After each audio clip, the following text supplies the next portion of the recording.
This is I'm Edmar. and we'll be baking Ube Pandesal with cheese today. Okay, let's get started. So hi guys, for our ingredients we're gonna need 6 cups of flour,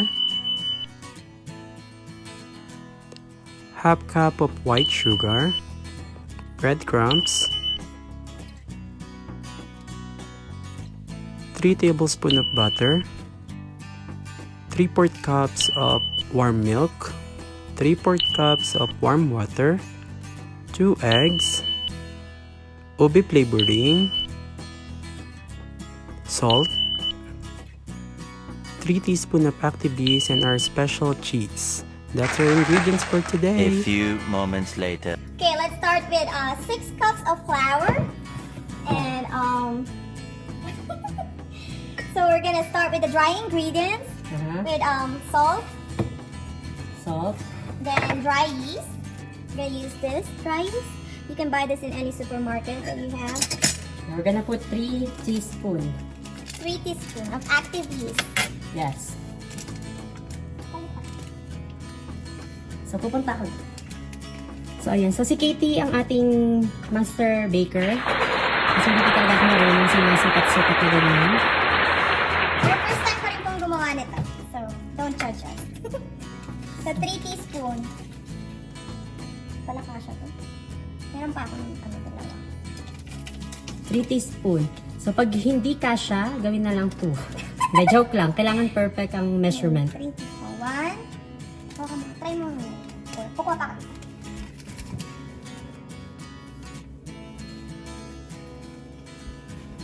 2. Hindi kasha. So, we need more.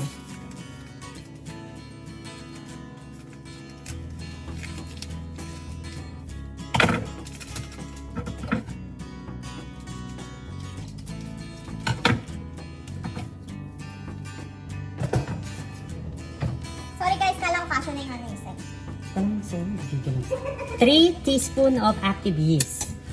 Okay, next. We're gonna mix it. Mix po. We actually have a... So, kailangan bago po tayo mag-bake, maghugas po tayo ng kamay. It's just coronavirus everywhere.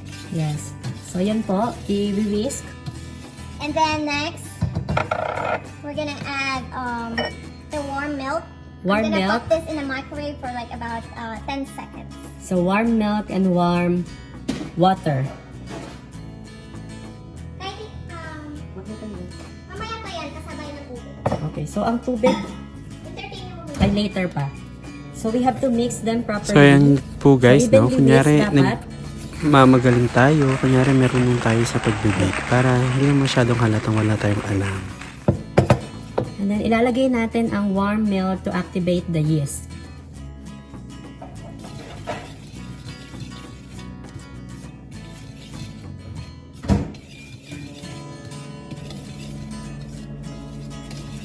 At nainip na nga po ako. Apakatagal ng milk.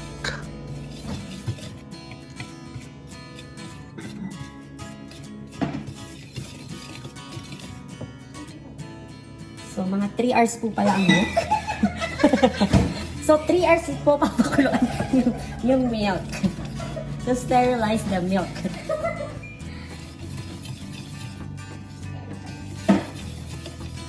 Sorry na. 3 hours lang naman yung Hindi ba milk. kasi mabake pag hindi ko yun ano? Then we're gonna mix the warm milk.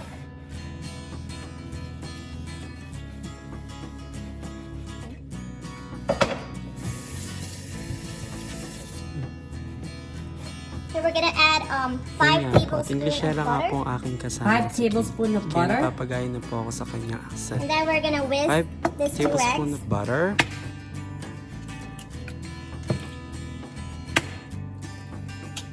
Organic egg po ang gamit. Para bongga.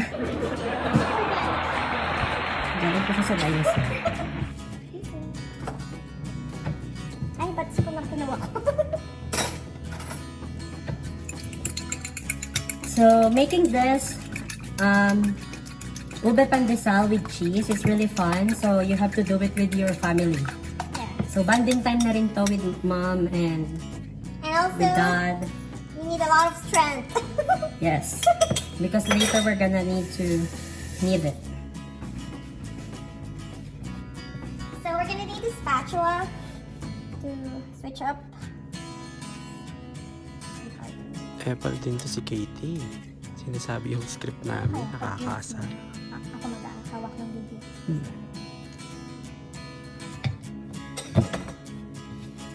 Alright. And then white sugar. Totally forgot the white sugar. Half cup of white sugar. So white sugar. Alright. Go. Ano siyang paminta? Unfortunately, wala kaming nahanap na ube powder sa Asian market. So, we just improvise for ube flavoring. That's the only thing we have at home right now. So we're gonna put it. Let's try to use our hand.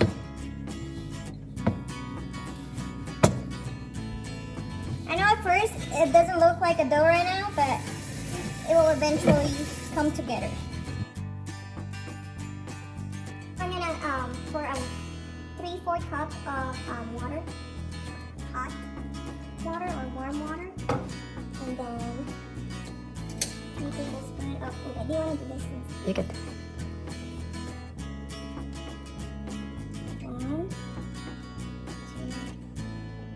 Fairness, ang dami na ubos.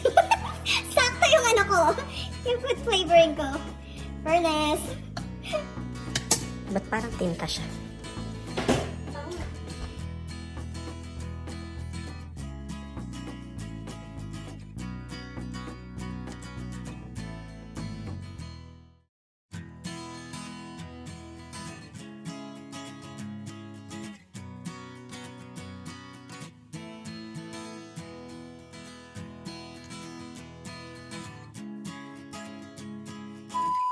One eternity later. Hala niya na siya. Okay, 1 more hour to go. To make a perfect dough. Are you still good, Edmar? Lux. Tara. Mobile Legends.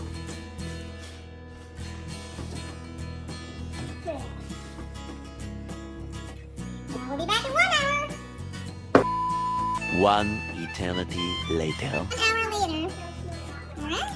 That was good.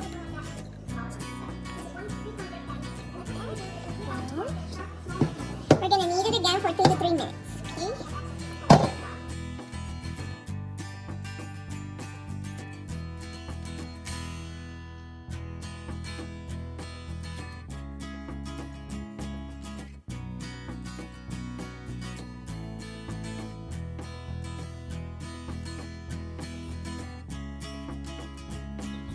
Di ba nakialam na naman ako. Parang ano ng kalabaw yung nagawa ko.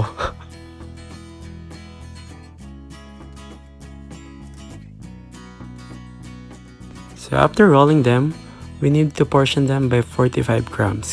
Kailangan saktong 45 grams. A few moments later.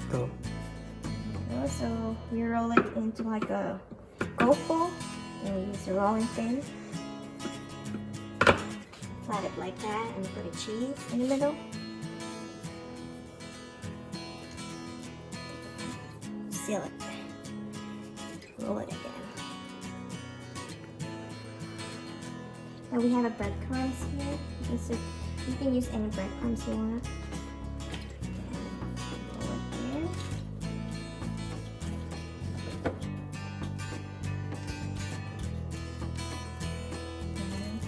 That's how you do it.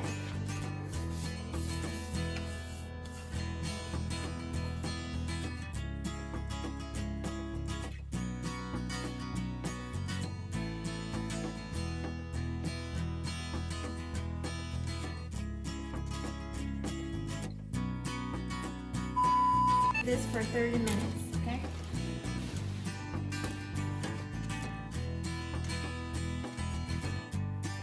A few moments later. So we made 34 ube pandesal right now.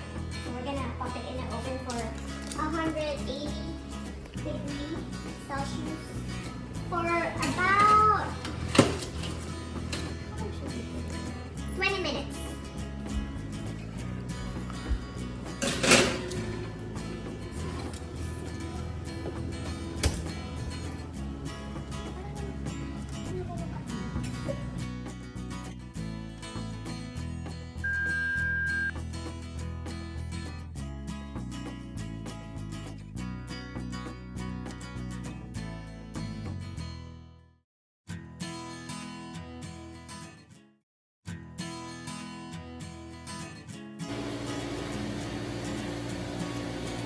So good. You like that? One eternity later. So, ayun na nga guys. Ay, sorry. So, ayun na nga guys. Pasensya na at kagigising ko pa lang. And then, hindi ko na natapos yung vlog kagabi kasi sobrang gabi na namin natapos yung Ube Pandesal. Thank you for watching and I hope you guys stay with me. At sana mas marami pa tayong mga adventure na pagsamahan. Hit the notification bell and subscribe button para bongga na.